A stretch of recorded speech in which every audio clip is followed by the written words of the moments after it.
Saya kira problem utama Hizbut Tahrir adalah mereka akan berbenturan langsung dengan banyaknya kelompok umat Islam lainnya. Karena itu, karena tidak ada kesepakatan dalam klaim khilafah, mereka mengalihkan isu yang mereka usung dengan isu syariah yang lebih acceptable, yang lebih bisa diterima oleh kebanyakan kelompok umat Islam di Indonesia ataupun di dunia. Anda ingin menegaskan kembali bahwa ini akan menjadi perjuangan yang sulit karena kemudian harus melawan misalnya sistem-sistem di negara-negara, begitu banyak negara yang merupakan wadah perjuangan mereka begitu ya. Tapi kalau salah satu alasannya adalah Anda belum mengomentari bahwa konsep ini diperlukan untuk menyeimbangi hegemoni kekuasaan besar dari negara-negara barat. Hanya ini salah satu caranya menurut Pak Ismail Yusanto. Iya, Anda sepakat tidak untuk itu? Saya kira saat ini memang semua dunia pun tidak ada yang bisa mengimbangi hegemoni Amerika saat ini. Dia bisa bertindak unilateral. Apa yang membuat Anda tidak yakin konsep khilafah bisa mengimbangi itu? Iya, karena sesuatunya belum berwujud dan belum ada. Sementara ada sesuatu yang lebih besar. Ada yang lebih besar seperti PBB yang menghimpun hampir seluruh negara di dunia tidak mampu. PBB saja sudah tidak mampu. Berarti ada satu konsep baru, mungkin konsep lama yang diperbaharui, yang diperlukan untuk menyeimbangi itu. Saya kira problemnya bukan pada konsep, lebih pada lemahnya dunia-dunia muslim dalam berbagai aspek. Bukan pada sistem khilafah ada atau tidak ada begitu. Di masa Utsmaniyah pun sistem khilafah ada, tapi mereka tidak berdaya menghadapi kolonialisme. Mas Moksis, Anda tadi ingin menyampaikan? Kalau saya Hizbut Tahrir itu saya kira hanya mungkin berkembang di negara-negara yang menjalankan demokrasi.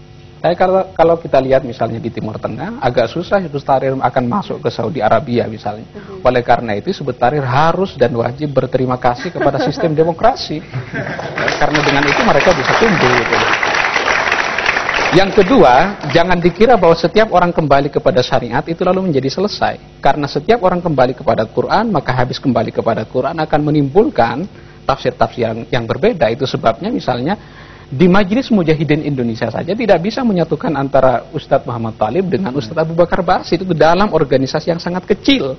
Bagaimana bisa menyatukan banyak sekali jenis organisasi di berbagai negara. Oleh karena itu makin utopis pandangan bahwa Hizbut Tahrir harus segera dilaksanakan. Apa sih yang membuat Anda begitu yakin bahwa ini bisa dilakukan? Ini realistis kok. Karena iman aja sebenarnya. Iman?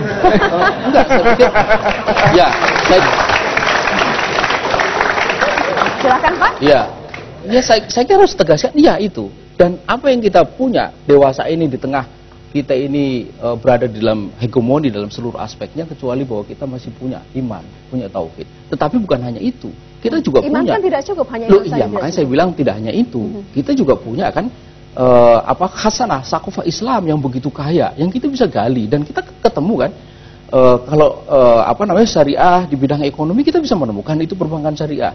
Syariah di bidang pemerintahan kita bisa menemukan itu sistem khilafah. Syariah di bidang makanan, minuman, pakaian dan semua di dalam sistem perundang-undangan kita bisa menemukan itu khasanah kita. Jadi kita tidak hanya sekedar iman, tetapi kita juga berdasarkan ilmu. Lalu yang kedua berdasarkan kepada keinginan umat Islam untuk bisa hidup dengan kemuliaan, tidak di dalam penindasan seperti sekarang ini. Hizbut Tahrir ini sebenarnya agak. Sekarang coba kalau apa yang terjadi di Irak itu sangat mungkin terjadi di negara yang lain, termasuk Indonesia. Indonesia sekarang pun sebenarnya juga Indonesia yang terjajah, ya kan? Coba bagaimana secara ekonomi, secara politik, secara budaya kita dalam tekanan.